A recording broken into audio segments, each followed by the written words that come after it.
Number 142. I am also in Lake County, Indiana, the 6th District County Councilman and the President of the Lake County Council. Nice. So how do you feel about the Wisconsin union fight? How do you feel about Governor Walker's attempts to remove collective bargaining rights for teachers? Well, first off and foremost, this is an attack on labor. But before I go on to describe a little bit of these things, I want it to be known that this what the delegation did as part of the system.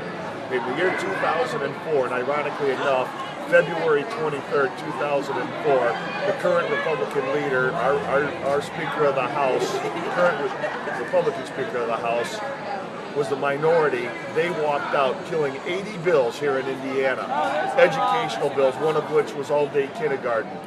They did this in opposition of a gay rights bill. So this is part of the system, and they're throwing rocks and they're crucifying the Democrats for exercising their rights that the minorities have, and it's the only way minorities can get back into and get the justice for the people that they represent. So I just wanted to clarify by saying this is part of the system, what they've done.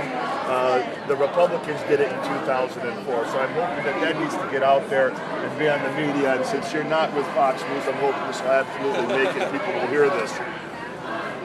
This is an attack on working people, whether you're union or non-union. Prevailing wages set the standards. Even middle management, their salaries are based on what that dock worker's getting in the benefit package he gets. The lower those standards go, the less money everybody makes and the less opportunity they have. I represent workers in Lake County who haven't seen pay raises in 5 years, but we've maintained our collective bargaining. We have a grievance process. And my job as a business agent is not to keep bad employees employed, it's to keep the bosses from screwing with good employees.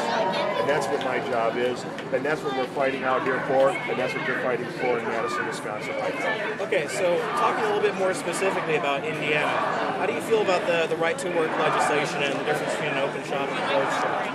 Well, first off, I think the legislation that specifically targets right to work was a decoy. They're willing to kill that bill because the language that's in that right to work bill is in several other bills. Okay. So what do you think about the difference between an open shop and a closed shop in the abstract?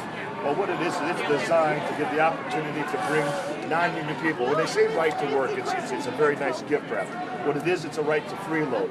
Those people that choose not to participate in the union won't have to, they won't sign up. They'll be at every benefit that the union has to offer. We'll have to represent them. The business agent won't be able to go out there and fight and work for the other people that need it and process the grievances and every other day-to-day jobs that we have. We will have to go back to these shops, sit down and talk with each individual employee, explain what the union is, and it takes us off from doing the job we are protecting innocent workers. So you're worried about the free rider problem of non-union workers coming in? Well, sure, and then eventually it's just their way of destroying organized labor. And I'll read off my list here of House bills that are out there. Even though they've admitted to killing House Bill 1468, House Bill 1585 is still out there.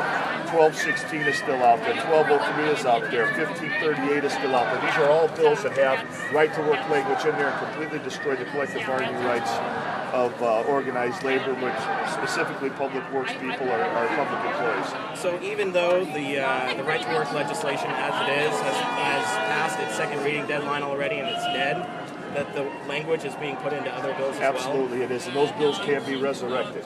All right. Any other thoughts on the union fight, Cock Industries, Fox News, anything else you want to comment on? I think I shared with you on Fox. I think it's important to say that they've crucified, they've criminalized what the Democrats did here. What the Democrats here did is stood up for those people that put them in office to carry their fight on.